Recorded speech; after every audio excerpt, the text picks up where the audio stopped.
Avengers Endgame is the follow-up film to Infinity War from 2018. It left off on a cliffhanger. It was a huge moment for films in 2018, and it's an even bigger moment in 2019 with Endgame because this has broken records again, and there's probably... I think this may end up being the biggest film of all time in terms of sales, but we'll have to see. That might be a bit of a bold statement to make so soon, but it's huge, basically.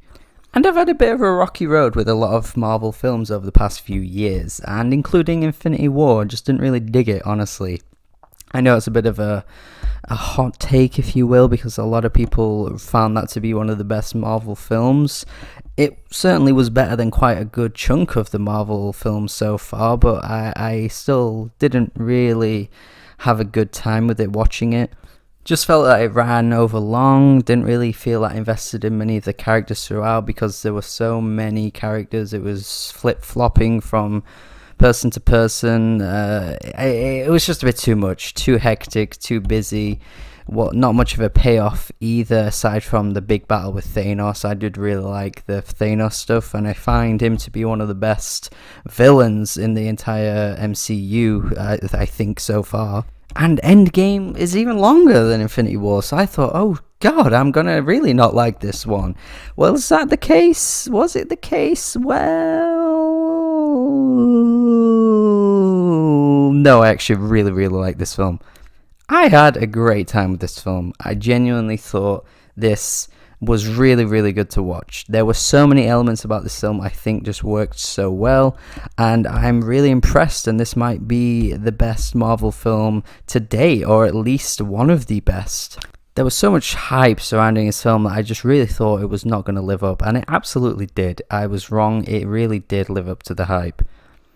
I really felt fully invested in this story. Like, I was really rooting for the characters here. This time around, the story was mostly focused on around about like 5 or 6 characters, and I felt as though they picked the right characters as well. Like, a lot of the MCU is filled with so many different characters.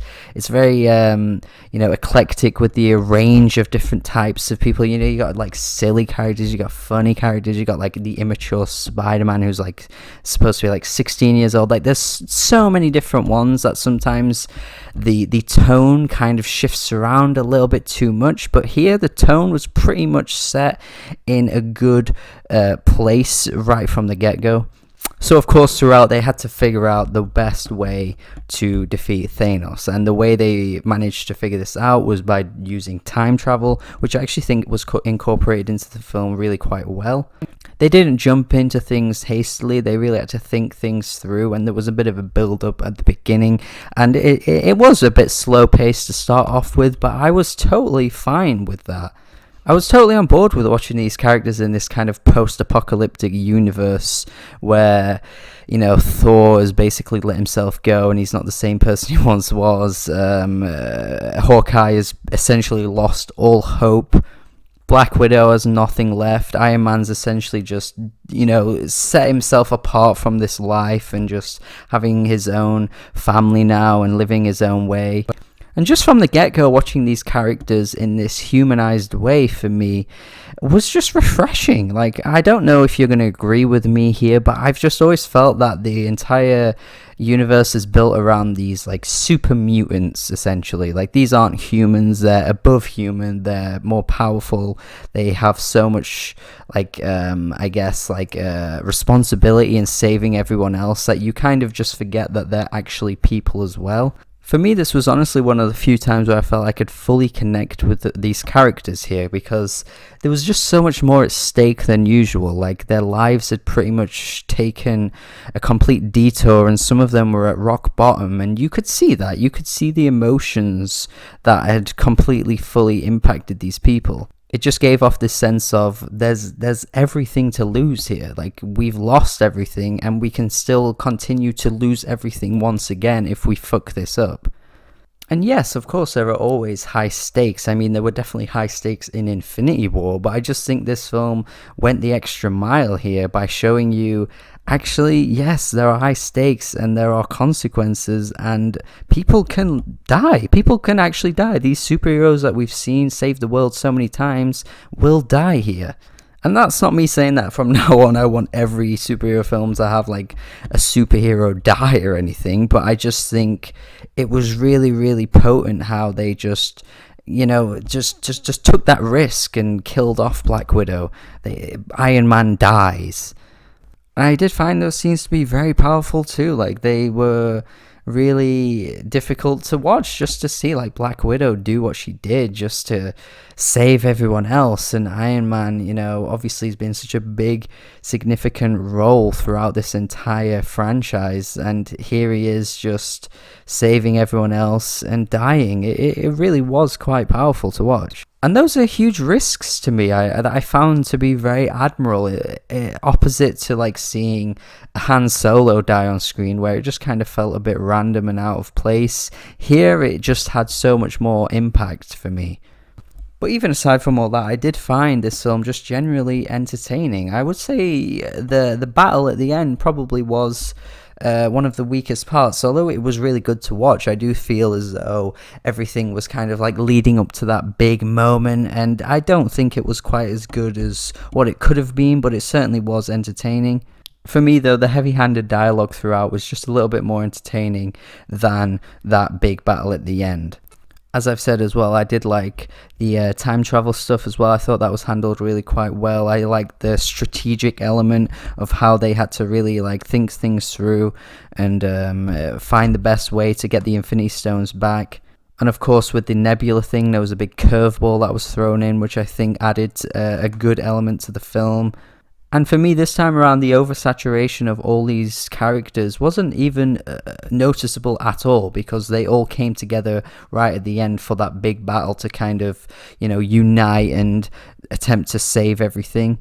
Sure, I did find the way they all just came in at the same time very convenient, though. It honestly reminded me of watching WWE, which is something I used to love as a kid, and I'll even watch occasionally now because I do find it really entertaining in a really kind of like so bad it's good way. But the way like how like a good wrestler will be getting beat up by the villain, but then his like tag team partner will come running in to save the day, and it's like, woo, he's here to save the day, yeah!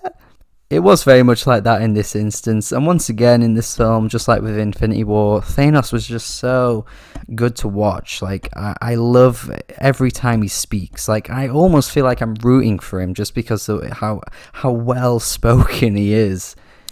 So yeah, like I said, with this film just having so much at stake, there was just so much energy throughout that I just felt like I was really invested in it all. Like, I really felt like I was a part of it. I cared about all the characters in ways that I just never felt like I have before, which just added this new layer for me. Like I've already said, there's this tonal shift in some Marvel films where they can't really balance out like the humor elements and the serious elements, but there was just never anything like that in this film. I mean, there were some really good one-liners. Occasionally some of the humor wasn't too great, but it did land for the most part. It was really good to see Captain America get that ending as well, because once again it just humanized him. It was like, no, he's not just Captain America, he's this guy that wants to live his own life and be with the person he loves. And when you see him right at the end become this old man, once again it was just a nice heartfelt moment for me that I just wasn't expecting, and it worked.